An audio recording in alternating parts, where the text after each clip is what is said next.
Donc ces terroristes actuellement bénéficient de soutien matériel, soutien financier et soutien en formation de la part de la France, avec bien sûr la bienveillance des autres puissances occidentales. Parce qu'il suffit qu'ils disent à la France d'arrêter, je suis sûr que la France va arrêter. Mais puisqu'ils sont complices et que le Niger mérite une correction, il faut bien sûr encadrer les terroristes pour que, en fin de compte, le Niger tombe et qu'on prouve au monde, à l'Afrique et aux Nigériens en particulier, que nous ne sommes pas dignes de toute autodétermination, nous ne sommes pas dignes de nous assumer et que nous sommes que des incapables. Mais Allah subhanahu wa ta'ala est avec le véridique et Inch'Allah, ils vont échouer. D'accord. Monsieur le Président, c'est quand même grave ce qui se passe, mais qu'en est-il dans les détails de cette stratégie de déstabilisation pour que les Nigériens et le monde entier comprennent de quoi il s'agit? La stratégie de déstabilisation, elle est simple. Elle consiste, dans un premier temps, comme je l'ai dit, à financer, à équiper, à entraîner et à positionner des mouvements terroristes le long de la frontière de la Confédération. Pas seulement du Niger, mais de la Confédération. Parce que l'objectif étant la dislocation de la Confédération. En ce sens, qu'est-ce qu'ils ont fait? Les Français, avec bien sûr l'accompagnement de l'Union européenne, qui reste, malgré l'évidence, accroché à la politique meurtrière et folle des autorités françaises, les Français ont positionné déjà le 25, je dis bien le 25, la nuit du 25 au 26 octobre 2023, du matériel dans le bassin du lac Tchad. Au moment où il s'est replié, où il s'est désengagé du Niger, en passant bien sûr par la voie terrestre qui nous liait avec la République sœur du Tchad. Ils ont pris contact avec les terroristes. Ils leur ont proposé, les terroristes de l'aile clan Bakura, avec Abou Oumaima, leur chef, et les terroristes de l'aile Iswap, avec Abou Moussa al-Barnawi comme leader. Ils leur ont proposé le financement, l'entraînement, l'équipement, à condition que ces mouvements acceptent d'aller en guerre contre la République du Niger, à condition que ces mouvements acceptent aux troupes françaises d'occuper le bassin du lac Tchad, certaines îles que nous connaissons, mais que nous tairons le nom pour des raisons évidentes. Ils ont fait cette proposition aux deux ailes de l'ancien Boko Haram de Youssouf Mohamed, si vous vous rappelez. Quand ils ont fait la proposition, la nuit du 25 au 26 octobre 2023, l'aile Bakura a été plus conciliante. L'aile Swap avait ouvertement dit qu'elle n'est pas prête d'aller avec les Français pour s'attaquer à quelques pays musulmans que ce soit. Leur combat, c'est pour l'islam, selon eux. Mais l'islam, on n'apprend pas au Niger l'islam. Bien sûr. 6e califat, l'islam était introduit au Niger. Pour vous dire, la stratégie utilisée par la France, ce n'est pas le premier contact. Ils ont continué et ont gardé la permanence de contact avec ces mouvements terroristes. Ils sont partis pour créer le mouvement Lakurawa.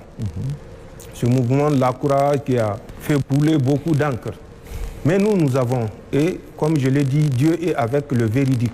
Bien sûr. Nous avons eu, à travers des opérations spéciales conduites, à interpeller des chefs terroristes qui nous ont déclarer tout ce que je viens de vous dire et que je vais vous dire. Les Français, en les abordant dans le lit du lac Tchad, avec des responsables nigérians, notamment celui dont j'ai parlé, Ahmed Aboubakar, l'ancien chef Roufaï, de l'agence NIA, les Français leur ont proposé d'ouvrir une base dans la région de Sokoto, une base qu'ils ont baptisée Gaba, dans un environnement boisé dans la région de Sokoto. C'est en mars 2024, mars de cette année. Oui, tout à fait, 2024. Ils leur ont proposé, une fois cette base ouverte, c'est de faire la jonction entre l'État islamique au Grand Sahara qui opère au Mali, la jonction avec les éléments terroristes de ISWAP qui sont dans le bassin du lac Tchad. Je dis bien ISWAP, pas Boko Haram, Bakura. Ensuite, il y a une aile terroriste qu'on appelle Ansarou. Quand nous avons eu cette information, nous avons pensé que le Nigeria était le Nigeria. Nous avons appelé Ahmed Aboubakar Roufaï pour lui faire part de l'intention qui se dessine dans le sens de l'ouverture d'un front Lakurawa dans le Sokoto et dont la base sera composée de l'État islamique au Grand Sahara qui opère dans le nord Mali, de Ansaroul qui opère à l'intérieur du Nigeria et de Iswa. C'est une branche de l'État islamique mais qu'ils appellent la Daoula des îles et qui est sous les ordres, comme je l'ai dit, d'un certain Abou Moussa al-Barnawi qui est le fils de Youssouf Mohamed. Son vrai nom c'est Habib. Donc avec les combattants de ces structures-là, voilà l'intention que la France a d'ouvrir un autre front. Nous l'avons fait parce que nous avions pensé que le Nigeria était sincèrement engagé dans la lutte antiterroriste. Nous avons permis aux agents nigériens de prendre contact avec les terroristes que nous avons arrêtés, les chefs terroristes des émirs. Ce n'est pas un, ce n'est pas deux, ce n'est pas trois, qui nous ont tous rapporté la même chose. Nous l'avons appelé, son équipe est venue, la DG2SE a mis à leur disposition les moyens roulants, les a pris en charge pendant près d'une semaine pour qu'ils mènent les investigations et découvrent. Malheureusement, nous regrettons de l'avoir fait puisque nous avons compris que ce débriefing a conduit certains émirs à se braquer parce que le message qui leur a été passé était un message de fourberie, de tromperie, de duplicité. La France ne s'est pas arrêtée à ça. La France a continué. Ensuite, dans les bassins du lac Tchad, qu'est-ce qu'ils ont fait? Après la rencontre du 25 au 26 octobre, ils sont revenus dans la nuit du 10 au 11 janvier pour débarquer un lot important de matériel, armement et autres au profit des terroristes El Bakura. Le 29 janvier, plus tard, ils reviendront sur une île qu'on appelle Bourtungur, Bourtungur qui est à 10 km à l'est de Bosso, où les terroristes étaient réunis pour la circonstance. Toutes les armes jugées être vétustes par les Français ont été remplacées. Les armes individuelles AK-47, que ce soit les armes collectives et les équipements, notamment à travers la fourniture des mines.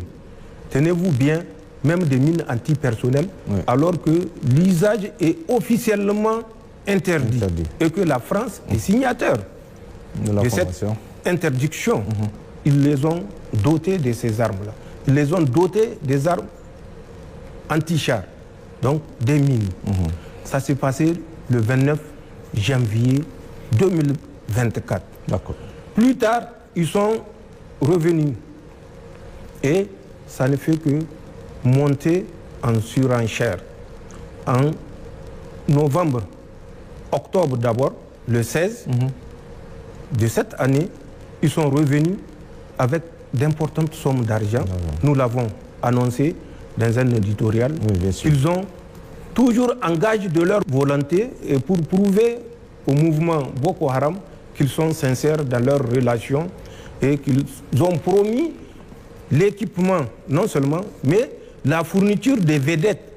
C'est des pirogues, les vedettes des pirogues avec moteur, mais pas des pirogues. Hein. C'est des vedettes conçues pour le déplacement sur la mer ou toute étendue d'eau. D'accord. Ils ont promis 100 vedettes au mouvement Boko Haram. Le 7 novembre, ils sont revenus avec, tenez-vous bien, pour l'aile Bakura, 1 milliard de francs CFA.